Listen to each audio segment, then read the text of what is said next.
Bismillahirrahmanirrahiim. Habeen wanaagsan daawadayaal ku soo dhawaada wararka Tubsan Media. Kuwada ugu waaweyn waxaa ka mid ah madaxweynaha Jamhuuriyadda Soomaaliya Mudane Maxamed Cabdullaahi Farmaajo ayaa u baxdhigay taalada dhagax tuur ee magaalada Muqdisho xilli loo dabaaldegayo 26 Juun. ciidamada AMISOM oo maanta askar ka tirsan dowladda Soomaaliya ku dardaray deegaanka ceelasha biyaha. Madaxweynaha Somaliland Muuse Biixi Cabdi ayaa jawaab ka bixiyay hadal ka soo yiray dowladda Sacuudi Carabiya. Puntland oo gaaraysa go'aan kama dambeysa. Qodobadaasi iyo qodobo kale ayaad ku daawan doontaan wararka Tusmo Media. Soo jeediyaha warka waa anigoo ah Cabdiraxmaan Maxamed Cabdi Waabri. Warkii oo fidsan. Maxamed Cabdullaahi Maxamed Farmaajo madaxweynaha Jamhuuriyadda Soomaaliya ayaa maanta u baxdhigay taalada dhagax tuur oo ka mid ah taalooyinka taariikhiga ah ee ku yaala magaalada Muqdisho caasimadda dalka Soomaaliya. Waxdhiga taalada dhagax tuur waxaa lagu xasuusanayay halgamayaashii dalkeena u soo halgamay waxaana ku sugnaa mas'uuliyiin ka tirsan dowladda Soomaaliya iyo haweenka ku dhaqan gobolkan Banaadir. Inkastoo markuu u waxdhigay kadib uusan warbaahinta la hadlin madaxweynaha Jamhuuriyadda Soomaaliya, balse taasi ayaa waxay ujeedadeedu ahayd mid loogu dabaaldegayay 26 Juun oo ah markii gobolada waqooyi ay ka xoroobeen gumeystihii Ingiriiska. Waxdhiga taalada dhagax tuur inta ay socotay waxaa dhanka amniga si weyn u adkeynayay ciidamo ka tirsan kuwa ammaanka ee dowladda Soomaaliya. Taalada dhagax tuur iyo taalooyinka kale ee ku yaala magaalada Muqdisho ayaa xilligani waxaa dib u habeen ku sameeyay dowladda Soomaaliya, isla markaana waxa ay sheegtay dowladda inay soo celinayso goobihii taariikhiga ahaa ee ku yaala magaalada Muqdisho caasimadda dalka Soomaaliya.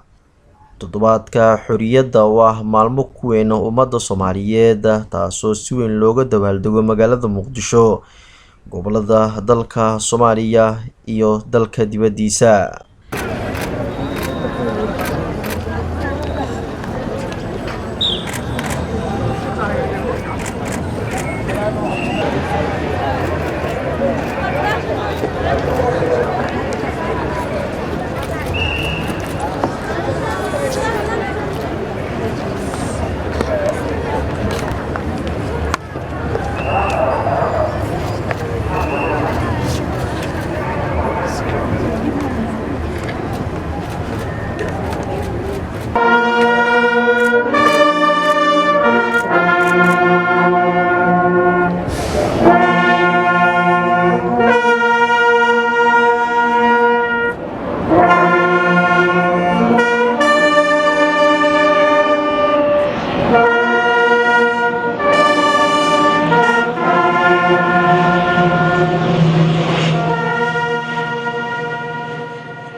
Sida wararku ay sheegayaan, meedka 3 ruux ayaa laamiga yaalay in muddo ah iyadoo ciidamada waxyeelada geystay ay safarkooda sii wateen. Waxaana la soo sheegayaa in lagu hayo deegaanka Calamada ee duleedka magaalada Muqdisho, waxaana halkaasi ugu daba tagay askar ka tirsan dowladda Soomaaliya oo ceelasha biyaha saldhig ku lahaa. Meedka askartani ayaa loo soo qaaday magaalada Muqdisho waxaana la keenay xarunta dambi baarista ee CID-da, halkaasi oo sawiro loogu qaaday sida wararku ay sheegayaan. Askartaasi saraakiisha AMISOM hogaaminaysay gawaarida dhibaatadani geysatay ayaa la soo sheegayaa inay dalbadeen in socodkooda loo sii ogolaado, wixii eed ahna ee loo haystana ay kala xisaabtamaan ehelada dhibanayaasha.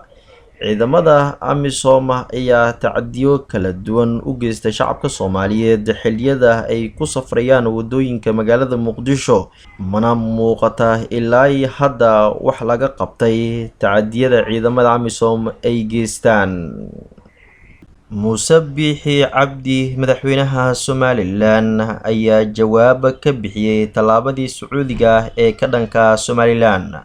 Xukuumadda Somaliland ayaa mar kale si adag ugu hortimid warqad dowladda Sacuudiga u dirtay Somaliland, uguna sheegtay in warqadda caafimaadka xoolaha sanadkan ee xajka ay bixinayso dowladda Soomaaliya. madaxweynaha Somaliland Muuse Biixi Cabdi ayaa xalay ka qayb galay munaasabad ballaaran oo lagu xusay 26 Juun wuxuuna ka hadlay go'aanka uu Sacuudiga ku hoosgeeyay dowladda Soomaaliya.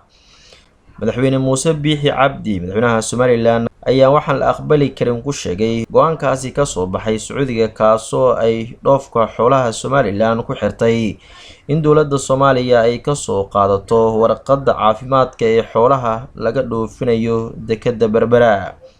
Biixi ayaa sidoo kale waxa uu kaloo ka dhawaajiyay in ganacsatada reer Somaliland aysan marraba ogolaan doonin shuruudaha uu Sacuudiga ku xiray dhoofinta xoolaha Somaliland. dowlad aan weli la aqoonsanin ee Somaliland ayaa iyadoo inta badan la kulanto caqabado noocan oo kale ah oo lagu xirayo in ogolaansho ka soo qaataan dowladda Soomaaliya, inkastoo ay ku doodo in ay ka go'day Soomaaliya inteeda kale, balse ilaa hadda caalamku wuxuu u aqoonsan yahay maamul ka tirsan Soomaaliya inay tahay Somaliland.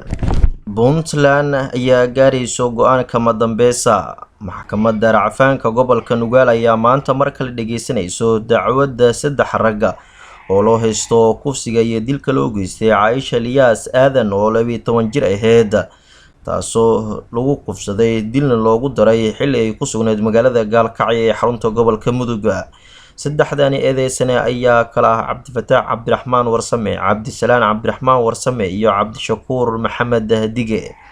maxkamadda ayaa dhageysanaysa kiiskani dib u dhigtay Sabtidii la soo dhaafay iyadoo lagu ballamay in 26 Juun oo maanta ku beegan la dhageysto. go'aanka kama dambayska ayaa la filayaa in Puntland ay ka qaadato dacwadani oo soo jiitamaysay tan iyo bishii Febraayo ee sanadkan 2019. waa kiis isha lagu wada hayo kaasoo si weyn u taabtay bulshada Soomaaliyeed kadib markii la kufsaday si arxan daro ahna loo dilay Caaisha Ilyas. maxkamadda darajada koowaad ee Garowe ayaa horay raggaani ugu xukuntay dil toogasho ah, balse lama oga maxkamadda racfaanku ay ku raaci doonto xukunkaasi in kale. Caaisha Ilyas Aadan ayaa iyadoo meeda la soo hordhigay gurigooda oo ku yaala magaalada Gaalkacyo, inkastoo markii dambe qoyskeedu ay isaga gureen magaalada Gaalkacyo ee xarunta gobolka Mudug.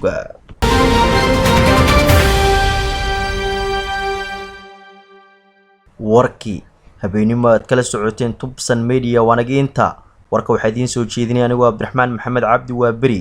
fadlan subscribe saar gambaleelka fur si aad u hesho wararka Tubsan Media. sidaa iyo nabadgelyo.